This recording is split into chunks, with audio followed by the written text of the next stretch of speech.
নেমে পড়েছে, বুবলা এখন ডুবকি লেগেছে, সাঁতার কাটছে।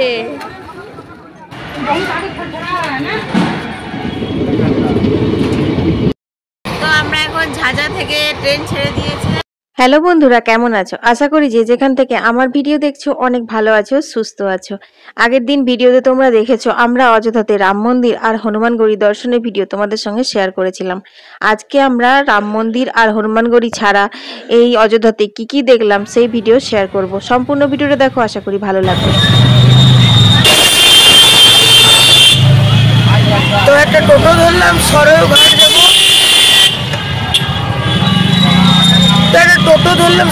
ঘাট যাবো। তো এত মারায় বসেছি। টোটোটা একটু অন্যরকম। আমি যেখানে থাকি আসানসোলে এমনি পাওয়া যায় না টোটো, ভালো টোটো এমনি। এখানে একটা লেয়ার পিছন দিকে, তার পিছন দিকে একটা লেয়ার আছে, ফ্রন্টেও লেয়ার আছে, প্লাস ব্যাকে এমনি, ব্যাক সাইডে এমনি লেয়ার আছে। বেশ মজা হয়। এখান থেকে বলছে সরয়ঘাট 3 কিলোমিটার, একদম পাক্কাপাক্কি 3। তো চললাম এখন আগে কোথাও।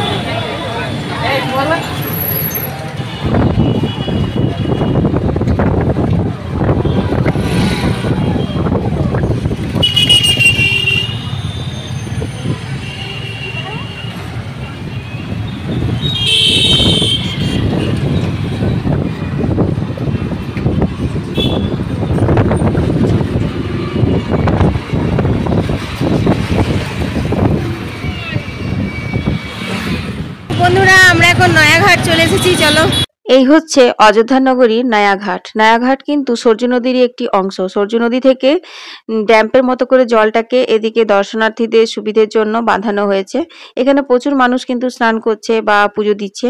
তো যাই হোক, এই নয়াঘাটের উল্টো দিকেই কিন্তু রোড ক্রস করে সূর্য নদী পড়ে। তো চলো এখন রোড ক্রস করে আমরা সূর্য নদীর দিকে এগিয়ে যাই। বন্ধুরা, তোমরা কম বেশি সবাই জানো যে এই সূর্য নদীতেই কিন্তু শোনা যায় যে রাম লক্ষ্মণ দেহত্যাগ করেছিলেন, আর হনুমানগড়িতে হনুমানজিকে অযোধ্যার রক্ষণাবেক্ষণের জন্য বসিয়ে দিয়ে গেছিলেন। তাই সব থেকে প্রথমে সূর্য নদী পড়ে, তারপর হনুমানগড়ি পড়ে, তারপর কিন্তু রামলালার নতুন যে মন্দিরটা করা হয়েছে সেইটা পড়ছে। তো চলো এখন সূর্য নদী দর্শন করা যাক।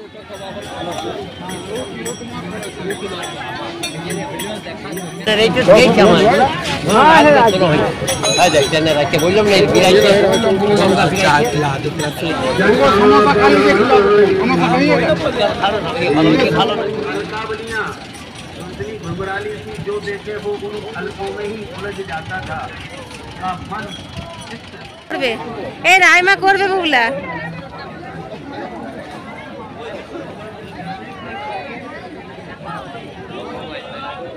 আমরা এখন সরজু নদীর ঘাটে চলে এসেছি। দেখো সবাই স্নান করছে, এই যে খুব সুন্দর লাগছে জায়গাটা।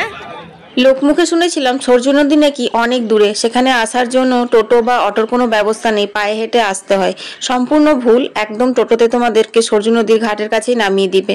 তো সেই জন্য আমরা স্নানটা রুম থেকে করেই এসেছিলাম। যদি জানতাম সূর্য নদী এতটা সামনে পড়বে তাহলে সূর্য নদীতেই স্নান করতাম। স্নান করবে কিনা সেই নিয়ে বিশাল ঝামেলা লেগেছে সবার মধ্যে। তো বন্ধুরা, বুবলা আর থাকতে পারেনি, বুবলা নেমে পড়েছে, বুবলা এখন ডুবকি লেগেছে সূর্য নদীতে। চলো দেখো, দেখো সাঁতার কাটছে। তো বন্ধুরা, এখানে নদীতে চান করে দেখো কত রকম ভগবানের এখানে মূর্তি রাখা আছে। তো এখানে তোমরা পুজোও দিতে পারো নদীতে চান করে। প্রত্যেকটা ঘাটে আলাদা আলাদা করে কিন্তু ভগবানের মূর্তি সব রাখা আছে এইখানে এই ঘাটটার জন্য, আর এরকম করে বাঁধানো আছে সব, ঠিক আছে। ওইখানেও আছে আরো, চলো তোমাদের দেখাই।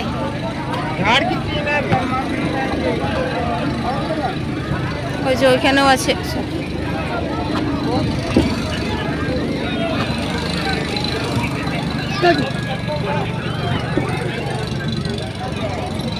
সব ফুল মালা, ওইখানে খুব সুন্দর শিবলিঙ্গটা রয়েছে, খুব সুন্দর মনোরম দৃশ্য, খুব সুন্দর লাগছে। এটা হচ্ছে জগদ্ধাত্রী মায়ের মূর্তি। চলো বন্ধুরা, এবার যাওয়া যাক। ওরা সব দাঁড়িয়ে আছে আমার জন্য, রোদে তাকাতে পারছি, চশমাটা মাথায় রেখেছি।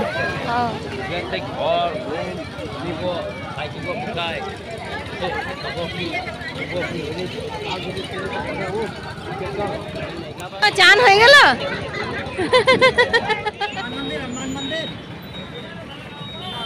এখানকার এমনি টোটো দাও না। সূর্য নদী দর্শন করে তারপর ওখানে কিন্তু অনেক মেলা খেলার মতো দোকানদানি বসেছে, তোমরা টুকটাক স্মৃতিচিহ্ন হিসেবে কিছু নিয়ে নিতে পারো। তো আমরাও খুব সামান্য কিছু টুকটাক কেনাকাটা করে, আর এই যে মন্দিরটা দেখছো এটা কিন্তু পুরো কাঁচের মন্দির, এটা ভেতরে ঢুকিনি, বাইরে থেকেই দেখেছিলাম। তারপর কিন্তু আমরা একটু হাঁটতে হাঁটতে এগিয়ে যাই। তো একটু হাঁটতে হাঁটতে এগোনোর পরেই কিন্তু এই যে পৌঁছে গেলাম আমরা দশরথ মহলে। হ্যাঁ, অযোধ্যাতে এই দশরথ মহল আছে, যেখানে নাকি রাজা দশরথ থাকতেন। এটা রামের জন্মভূমি। তো রামের, আমরা রামায়ণ থেকে যেটুকু জানতে পেরেছি সবটাই মনে হচ্ছে যেন অযোধ্যাতেই আছে। তো যাই হোক, দেখো ওই যে মন্দিরটা দেখলে ওটাই তোমাদেরকে রাস্তা থেকে আমি দেখালাম। এটা তো এই মন্দিরের উল্টো দিকেই কিন্তু এই দশরথ মহল। এটাই হচ্ছে প্রথম গেট। তো প্রথম গেট দিয়ে ঢুকেই কিন্তু একটা বড় সড়ো লম্বা উঠোন পড়ছে। তো সেই উঠোনের চারিপাশে কিন্তু অনেক রকমের ঘর করা আছে, যেগুলো দেখলেই বোঝা যায় যে তখনকার দিনের দশরথ রাজার যে সৈন্য সামন্ত ছিল তারা এখানে থাকতো, বা অস্ত্র শস্ত্র রাখা থাকতো, এইরকম আর কি। তো দেখো এটা কিন্তু অনেক বড় উঠোনটা। তারপর একটু এগিয়ে যেতেই কিন্তু সেকেন্ড গেট। হ্যাঁ, এই সেকেন্ড গেট দিয়ে ঢুকলেই কিন্তু তোমরা রাজা দশরথের মহলটা দেখতে পাবে। খুব সুন্দর সাজানো গোছানো, একদম দেখলেই বোঝা যায় যে সম্পূর্ণ মানে আগেকার দিনের, যেগুলো এখনকার মিস্ত্রিরা বা এখনকার দিনে করা একদমই সম্ভব না।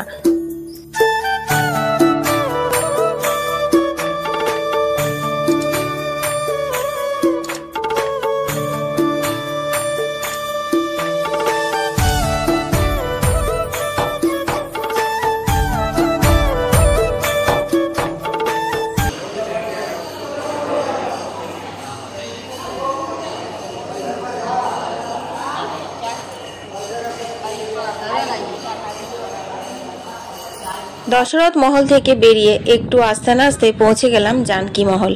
হ্যাঁ বন্ধুরা, জানকী মহলও কিন্তু অযোধ্যার একটি দর্শনীয় স্থান।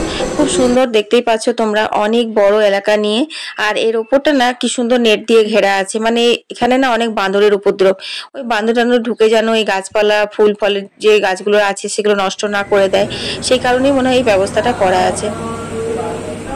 খুব সুন্দর পবিত্র লাগছে জায়গাটা, একদম পরিষ্কার পরিচ্ছন্ন আর খুব সুন্দর সাজানো গোছানো। তো তোমরা এলে অবশ্যই এই দশরথ মহল আর জানকী মহলও একটু ঘুরে যেও। অযোধ্যা বেশি দিনের ট্যুর না, একদিনে কিন্তু এগুলো তোমরা কমপ্লিট করে নিতে পারবে বন্ধুরা। যাই হোক, ওইখানটা ঘুরে এসে আমরা এখন চলে এসেছি লাঞ্চের জন্য। তো ইউপির খাবার বুঝতেই পারছো, ভাত, রুটি, ডাল, 2 রকমের সবজি, আচার ছিল। তো এইসব খেয়ে আমরা এখন চলে এসেছি অযোধ্যা স্টেশনে ডিরেক্টলি। আমাদের 5টার সময় ট্রেন আছে, আমরা মোটামুটি 1টা নাগাদ না 1:30টা নাগাদ আমরা স্টেশনে চলে এসেছিলাম।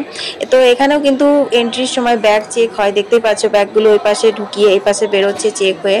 তো অযোধ্যা স্টেশনের ব্যবস্থা বেশ ভালো। আর এখানে ঘুরতে ঘুরতে চোখে পড়লো একটা বিশাল কাঠবিড়ালি, যেটা আসার দিন আমাদের চোখে পড়েনি, কারণ এখানে তোমাদের বললাম যে অযোধ্যা স্টেশনের এন্ট্রি গেট আর মানে বেরোনোর গেট কিন্তু দুটো সম্পূর্ণ আলাদা। তো সেই জন্যই কিন্তু এটা আমাদের চোখে পড়েনি। তো যাই হোক বন্ধুরা, বেশ ভালো লাগলো আমাদের এই ট্রিপটা। জল ভরতে যাবো, ঠান্ডা জল 5 টাকা করে নেয়।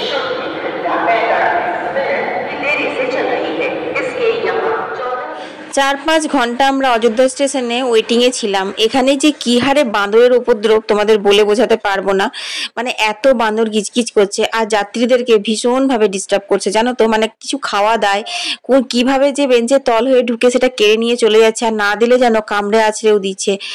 কি বাঁদরের উপদ্রব, মন্দিরে না সরি প্ল্যাটফর্মে কি বাঁদরের উপদ্রব। হ্যাঁ, একবার ওয়েটিং এ আছি বন্ধুরা, একটুখানি শুয়েছিলাম, এখানে রেস্ট নিচ্ছি। এখন আমাদের ট্রেন অনেক লেট আছে। कृपया ध्यान दीजिए, गाड़ी संख्या 13510 गोंडा आसनसोल एक्सप्रेस गोंडा से चलकर आजमगढ़ छपरा जंक्शन जसीडीह के रास्ते आसनसोल को जाने वाले। তো বন্ধুরা, আমরা এখন ট্রেনে চেপে গেছি, এখন বাজে 7:10। তো চলো এবার একদম কালকে পৌঁছাবো, কালকেই কথা হবে। এখন আমরা কিছু একটু খেয়ে নিই, অলরেডি খেয়ে নিচ্ছি, পপকর্ন খাওয়া হয়ে গেছে, চা খাওয়া হয়ে গেছে। মোবাইলটা এখন বুবলাকে দেবো, ও যদি কিছু পারে রেকর্ডিং করে তোমাদের সঙ্গে শেয়ার করবে। বন্ধুরা দেখো পুরো রেডি হয়ে গেছি শোয়ার জন্য। এবারে তো এখানে ব্যাগ প্যান্ট রেখে নিয়েছি, পুরো চাদর দিয়ে ঘিরে নিয়েছি একটু। লাইটস বন্ধ হয়ে গেছে, ফ্যানটা চলছে। ফ্যান আমার দরকার নেই, আমাকে একটু শরীর খারাপ, গলাটা একটু খারাপ। চেঞ্জ করে নিয়েছি, প্যান্ট পরে নিয়েছি পুরো। তো চেঞ্জ করে নিয়েছি, প্যান্ট পরে নিয়েছি। তো ওয়াশরুম ফ্রেশ হতে যাবো, তারপর আবার ঘুমিয়ে দেবো আরামসে। বাবা ওই সাইডে ঘুমাচ্ছে, বাবা দেখো আমার বাবা ওই সাইডে ঘুমাচ্ছে, আমি আছি এখন আপার বাথে। তো আপার বাথে এখন ঘুমাতে হবে, কিছু করার নেই। ঠিক আছে, কাল সকালে কথা হচ্ছে আবার ঘুমতে বলবো। এখন বেজে গেছে 10টা। চার্জার আছে, তারা বার করবো। ওই ব্যাগে আছে, কালো ব্যাগ। না না না, ওই দাদার কাছে এখানে আছে। Good morning, good morning, good morning. এটা কোন স্টেশন? এখন 8টা বাজে। গুড মর্নিং বন্ধুরা, আমরা এখনো ট্রেনে আছি, ঘন্টা পর নেমে যাব। আর এখন দেখো উঠে গেছি, আমি একদম টপ ফ্লোরে আছি। তো ফ্রেশ হয়নি, ফ্রেশ হব। মারা সবাই ফ্রেশ হয়ে চলে এসেছে, আর কয়েক ঘন্টা পরই নেমে যাব। 10টা সাড়ে 10টাকে নেমে যাব। এখন চাটা খাওয়া হয়নি, একটু ফ্রেশ হয়ে আসি, তারপর দেখি এই ট্রেনটা দাঁড়ালো। স্টেশন নয়, এরকম জায়গায় দাঁড়িয়ে গেছে। তো যাই হোক, এবার যদি চাটা উঠে তো চাটা খাওয়া হবে। রাত্রে ঘুম খুব ভালো হয়েছে, কিন্তু খুব ঠান্ডা লাগছিল। এই ঢাকা নিয়েছি, দেখো এই ঢাকার জন্য ঘুমটা খুব ভালো হয়েছে। তো চলো ফ্রেশ হয়ে তারপর সামনে আসছি।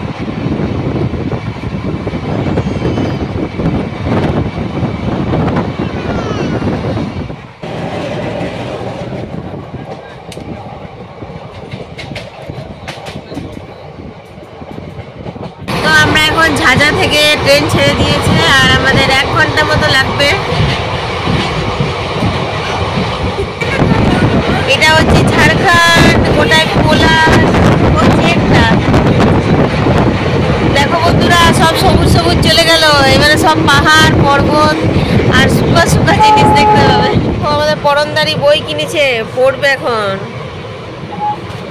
ওই যে বুবু দাদা চলে এসেছে এখন নিজের সিট ছেড়ে আমাদের সিটে। এই ট্রেন দাঁড়িয়ে যাবে। সিটি সিটি পশ্চিম, যেখান থেকে পাহাড় আর পলাশ ফুল শুরু হয়েছিল সেখান থেকে ঝাড়খণ্ড। তো বন্ধুরা, আমরা এখন জসিটি ঢুকে গেছি। এবার আমাদের চিত্তরঞ্জনের স্টপেজ আছে, আর এখন কোনো স্টপেজ নেই। জামতারা ক্রস করে চিত্তরঞ্জন। মধুপুর দাঁড়াবে? আচ্ছা, তাহলে মধুপুর আছে, তারপর চিত্তরঞ্জন। জামতারা পেরিয়ে চিত্তরঞ্জন যাব, তারপর আবার জামতারা আছে।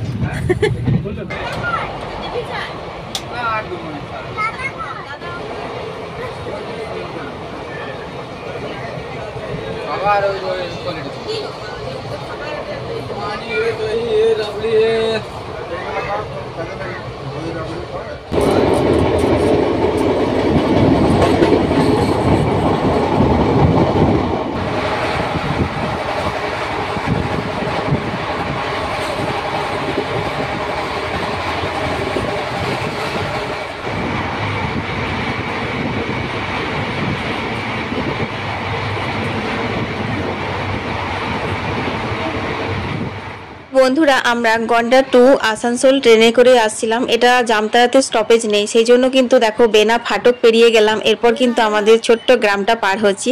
তোমরা যারা আমার ভিডিও দেখেছো তারা আশা করে চিনতে পারছো। দেখো এই রোড দিকে আমি এসে কত ভিডিও বানিয়েছি। আর তারপরে কিন্তু আমাদের সেই রোডের ব্রিজটা, এটা হচ্ছে ব্রিজের ওপরেও প্রচুর ভিডিও, ব্রিজের নিচেও প্রচুর ভিডিও দিয়েছি। তো এতদিন পর ফিরছি, নিজের গ্রামটা ক্রস করে আমরা আবারও একটু এগিয়ে যাচ্ছি। কিরকম একটা লাগছে জানো তো। তো যাই হোক, তবুও জানলা দিয়ে কিন্তু দেখতে বেশ ভালোই লাগছে, কারণ ফিরে আবার এখানেই আসার আছে। তো দেখো আস্তে আস্তে কিন্তু আমাদের গ্রাম পেরিয়ে গেলাম। আর এই যে সেই বনের কালী মন্দিরটা, সেটা পেরোলাম। জুম করে একটুখানি বুবলা নিয়েছিল। তারপর কিন্তু আমরা রামকৃষ্ণ মিশন পার হচ্ছি। দেখো মানে জামতারা ঢুকবার আগে কিন্তু রামকৃষ্ণ মিশন পড়ে। তো সেই রামকৃষ্ণ মিশন পেরিয়ে এবার কিন্তু জামতারা স্টেশন ঢুকছি। স্টেশনে না একটুখানি গাড়িটা স্লো হয়েছিল, ভেবেছিলাম হয়তো কোনো কারণবশত দাঁড়িয়ে যাবে, আমরা নেমে পড়বো, কিন্তু না, দাঁড়ায়নি। জামতারা স্টেশন ক্রস করে তারপর কিন্তু কিন্তু দাঁড়িয়েছিল গিয়ে চিত্তরঞ্জনে।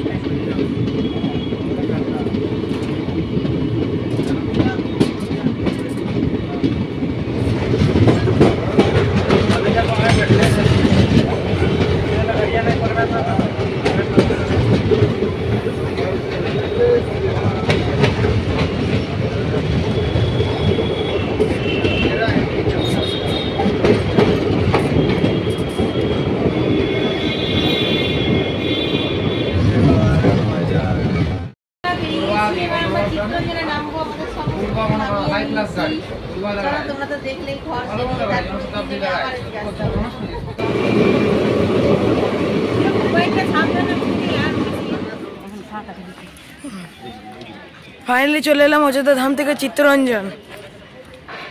এখান থেকে অটো ধরবো, নিয়ে পরে যাবো জামতারা, জামতারা থেকে বেনা, মা বাড়িতে থাকবো রবিবার দিন ব্যাগ আবার। বাপরে বাপ, 18 ঘন্টা ট্রেনে, এখন বাচ্চা 11:10, 18 ঘন্টা ট্রেনে। ঠিক আছে, পরে কথা বলছি।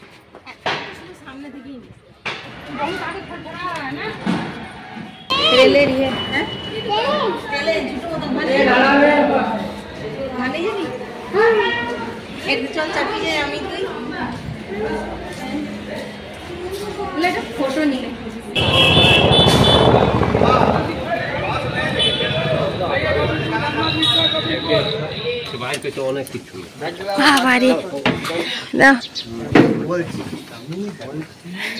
চিত্তরঞ্জন স্টেশনে নেমে আমরা অটো করেছিলাম, আমরা এখন ঘরে চলে এসেছি।